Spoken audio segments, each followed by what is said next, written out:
आज हम बात करेंगे इंडिया के कैसे अपकमिंग जॉइंट लूनर मिशन के बारे में, जिसमें इंडिया से इसरो और जापान से जेक्सा यानी Japan aerospace exploration agency participate करेंगी। ये मिशन इंडिया का तो है, पर इसके कुछ पार्ट्स जापान की स्पेस एजेंसी जेक्सा प्रोवाइड करेगी और इस मिशन की यही वजह है इसे पूरे वर्ल्ड के लिए काफ़ी इंपॉर्टेंट बनाती है।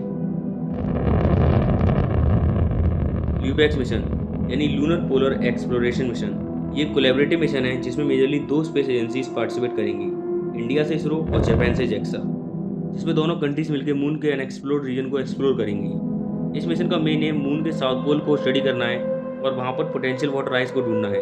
तो सबसे पहले इसके फीचर्स के बारे में जानते हैं। इस मिशन का सबसे बड़ा फीचर यह है कि ये एक कोलैबोरेटिव मिशन है जिसमें दोनों कंट्रीज मिलकर मून के साउथ पोल के अनएक्सप्लोर्ड रीजन को स्टडी करेंगी। इस मिशन में जो रोवर यूज़ होगा वो जेक्सा प्रोवाइड करेगा।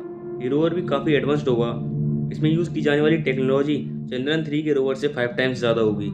रोवर मून की सरफेस पर मूव करेगा और वाटर आइस और मिनरल्स को सर्च करेगा। इस रोवर में काफ़ी हाईटेक सेंसर्स और इंस्ट्रूमेंट लगाए जाएंगे जो लूनर सॉइल का डिटेल्ड एनालिसिस करेंगे। इस मिशन में यूज़ किया जाने वाला लैंडर इंडिया की स्पेस एजेंसी प्रोवाइड करेगी। ये लैंडर भी काफ़ी टेक्नोलॉजिकली एडवांस्ड होगा जो मून की सरफेस पर सॉफ्ट लैंडिंग करके रोवर को डिप्लॉय करेगा। लैंडर के पास लॉन्ग ड्यूरेशन पावर सिस्टम्स होंगे जो लैंडर को मून के हार्श एनवायरमेंटल कंडीशंस में काफ़ी टाइम तक सर्वाइव करने में हेल्प करेंगे। अब बात करते हैं इसके लॉन्च और पाथ ऑफ जर्नी की। इस मिशन का लॉन्च 2025 के आसपास एक्सपेक्ट किया जा रहा है।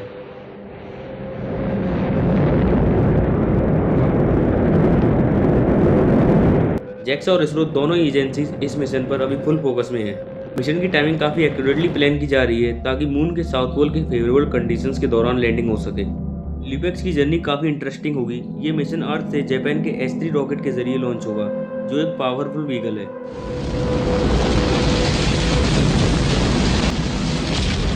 रॉकेट ल्यूपैक्स को अर्थ के ऑर्बिट में इंसर्ट कराएगा जहां से ये मून की तरफ अपना सफ़र शुरू करेगा।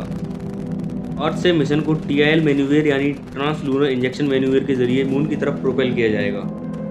ये मैन्यूवर बहुत ही प्रेसाइज होगा जिससे मिशन मून के ऑर्बिट में एक्यूरेटली एंटर हो सके। एक बार मून के पास पहुंचने के बाद ल्यूपैक्स मून के ऑर्बिट में एंटर करेगा और वहीं से एक स्पेसिफिक रीजन पर लैंड करके रोवर को डिप्लॉय करेगा। इस मिशन का सबसे इंपॉर्टेंट टास्क होगा मून के साउथ पोल पर लैंडिंग करना, जहां पर टेम्परेचर और लाइट कंडीशंस काफ़ी एक्सट्रीम होती हैं। इस रीजन में लैंडिंग करना स्पेस एजेंसीज के लिए एक बड़ा चैलेंज रहा है, लेकिन इसरो का लैंडर इसके लिए स्पेशली डिज़ाइन किया गया है ताकि लैंडिंग आसानी से हो सके। इस मिशन के research objectives future lunar missions specially human missions के लिए काफ़ी यूजफुल रहेंगे।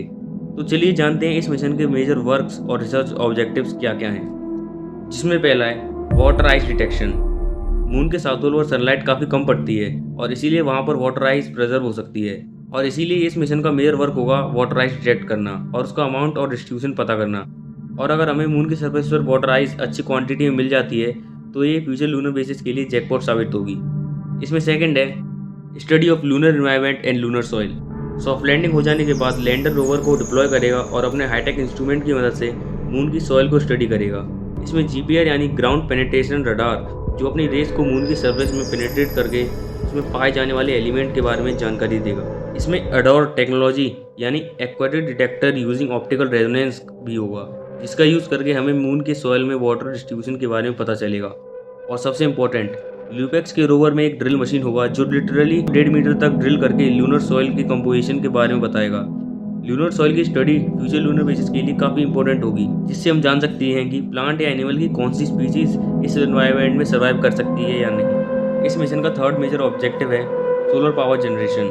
मून के साउथ पोल पर एक्सट्रीम कंडीशंस के कारण वहाँ सोलर एनर्जी का यूज़ करना बड़ा ही चैलेंजिंग हो सकता है, क्योंकि पोल्स पर डे एंड नाइट का पीरियड 14 डेज का होता है और जब लूनर नाइट आती है तो वहाँ पर पावर जनरेशन का कोई और सोर्स नहीं बचता और टेम्परेचर भी नेगेटिव में चला जाता है, जिससे सारे इलेक्ट्रॉनिक इंस्ट्रूमेंट बंद पड़ जाते हैं। और इसी चीज़ से बचने के लिए वहाँ पर बैटरीज का यूज़ करके एनर्जी को स्टोर किया जाएगा जो बाद में लैंडर और रोवर को पावर सप्लाई देंगी, जिससे मिशन अनइंटरप्टेड रहे। ल्यूपैक्स मिशन सिर्फ इंडिया और जापान के लिए इंपॉर्टेंट नहीं है, बल्कि एक ग्लोबली बहुत बड़ा स्टेप है लूनर एक्सप्लोरेशन के लिए। मून के साउथ पोल पर सक्सेसफुल एक्सप्लोरेशन हमारे फ्यूचर स्पेस मिशंस के लिए काफ़ी एसेंशियल डाटा प्रोवाइड करेगा।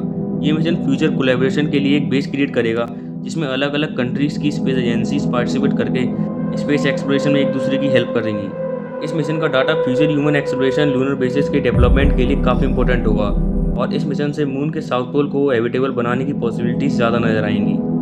तो आपको ल्यूपैक्स मिशन का सबसे एक्साइटिंग पार्ट क्या लगता है, कमेंट में ज़रूर बताएं। Thank you.